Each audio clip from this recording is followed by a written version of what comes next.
당신의 퇴직금 10년 뒤에도 안녕하실 것 같습니까? 우리는 오늘 30년을 성실하게 일하고 받은 퇴직금 1억 원을 들고 희망에 부풀었던 한 남자의 이야기를 따라가 보려 합니다.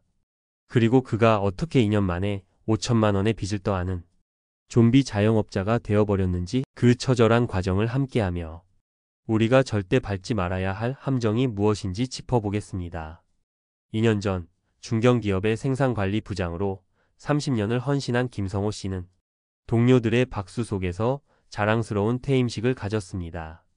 평생을 기계 소리와 함께했던 그에게 고요한 아침은 어색하기만 했습니다. 퇴직금 1억 원이 든 통장을 볼 때마다 마음은 든든했지만 동시에 가슴 한편이 휑하니 뚫린 듯한 공허함이 밀려왔습니다. 처음 계획은 단순했습니다. 몇 년 뒤 나올 국민연금에 이 퇴직금을 보태 아내와 조용히 노후를 보내는 것이었죠. 하지만 하루 이틀 할 일 없이 소파에 앉아 TV 채널만 돌리는 시간이 길어지자 그는 사회로부터 완벽히 분리된 듯한 불안감에 휩싸였습니다. 바로 그때였습니다. TV에서 연일 흘러나오는 한 유명 연예인이 디저트 프랜차이즈 광고가 그의 눈길을 사로잡았습니다. 상담원은 부장님처럼 경륜 있는 분이 하시면 대박입니다. 라며 그의 자존심을 어루만졌습니다. 아내의 조심스러운 만류에도 김성호 씨는 내가 누군데 이 정도도 못하겠어? 라는 오기와 함께 내 힘으로 무언가 다시 읽어낼 수 있다는 자신감에 불탔습니다. 가게 문을 열고 첫 몇 주는 정말 좋았습니다. 매일 아침 정해진 시간에 일어나 가게 셔터를 올리고 유니폼을 입고 손님을 맞는 규칙적인 생활이 생기니 다시 활력이 돋는 것 같았습니다. 정신없이 손님을 맞고 재료를 준비하다 보면 하루가 훌쩍 갔습니다. 하지만 그 짧은 허니문은 현실의 계산기 앞에서 산산조각 났습니다. 한 달간의 매출을 모두 정산해 본 그날 밤 김성호 씨는 자신의 눈을 의심했습니다. 본사가 말했던 예상 매출의 절반도 되지 않았습니다. 임대료, 관리비, 본사에 꼬박꼬박 내야 하는 로열티와 생각보다 훨씬 비싼 필수 재료비, 각종 공과금을 제하고 나니 그의 손에 쥐어진 돈은 고작 30만 원 남짓이었습니다. 한 일간지 기사에서 인터뷰한 62세 도넛가게 사장님처럼 그 역시 가족들에게 차마 사실을 말하지 못했습니다. 그저 이제 시작이니 점점 나아지겠지라며 스스로를 위로할 뿐이었습니다. 그렇게 몇 달 후 부족한 운영 자금과 생활비를 메우기 위해 그는 결국 제2금융권의 문을 두드렸습니다. 초반 자리 잡는 시간만 넘기면 괜찮아질 거야. 이 자기 체면은 그러나 그를 더 깊은 늪으로 밀어 넣었습니다. 빚은 눈덩이처럼 불어났고 이제는 가게를 그만두고 싶어도 그럴 수가 없었습니다. 최근 한 보도에서 언급된 좀비 자영업자가 바로 자신의 모습이었습니다. 당장 폐업하면 대출금을 일시상환해야 하고 가게 철거 비용만 수백만 원. 아내 몰래 받은 대출이 탈로 날까 두려워 그는 매일 아침 지옥으로 출근하는 심정으로 가게 셔터를 올렸습니다. 희망은 사라진 지 오래고 대출 이자일이 다가오는 공포만이 그를 짓눌렀습니다. 그의 남은 것은 5천만 원의 빚과 폐업할 돈조차 없는 막막한 현실뿐이었습니다. 김성호 씨의 이야기가 너무 극단적이라고 생각하십니까? 결코 그렇지 않습니다. 관련 통계를 보면 2023년 말 기준 60대 이상 자영업자의 대출 잔액은 무려 372조 원에 달합니다. 다른 모든 연령대에서 대출이 줄어들 때 유일하게 60대 이상에서만 24조 원이 넘게 늘어난 수치입니다. 이들의 채무 불이행자 수는 불과 1년 만에 52%나 급증했습니다. 한 은행의 보고서 역시 60대 신규 자영업자의 35%는 1년 내내 벌어들이는 영업이익이 1,000만 원도 채 되지 않는다고 지적합니다.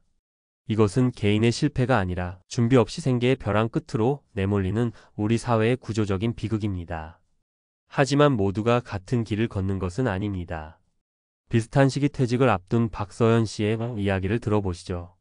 회계팀에서 꼼꼼하기로 소문났던 그녀는 남편의 창업 제안에 신중했습니다. 그녀는 본사 상담원의 달콤한 말에 현혹되지 않았습니다. 대신 퇴직 후 며칠을 도서관에서 보내며 공정거래위원회의 가맹사업거래 사이트를 통해 관련 법규와 정보들을 파고들었습니다.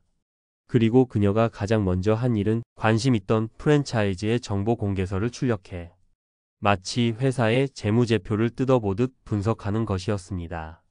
커피를 마시며 정보 공개서의 깨알 같은 숫자를 추적하던 그녀는 등골이 서늘해지는 패턴을 발견했습니다. 본사가 제시했던 예상 매출은 그 브랜드의 최상위 10% 매장의 수치였고, 정보 공개서 속 전체 가맹점 실제 평균 매출액은 그 60% 수준에 불과했습니다. 더 충격적인 것은 최근 1년간 신규로 계약한 가맹점 수보다 계약을 해지하거나 종료한 점포의 수가 더 많다는 사실이었습니다. 최근 사회적으로 문제가 되었던 한 유명 돈가스 프랜차이즈 사태처럼 본사의 약속과 현실의 괴리가 너무나도 크다는 명백한 위험 신호였습니다. 그녀는 그 자리에서 창업 계획을 접으며 하마터면 평생 모은 돈을 날릴 뻔했다 며 안도의 한숨을 내쉬었습니다. 박서연 씨는 퇴직금 대부분을 IRP 계좌로 옮겨 세제 혜택을 받으며 안정적으로 운용하기 시작했습니다. 그리고 자신의 회계 경력을 살려 작은 기업의 시간제 격리 업무를 구했습니다.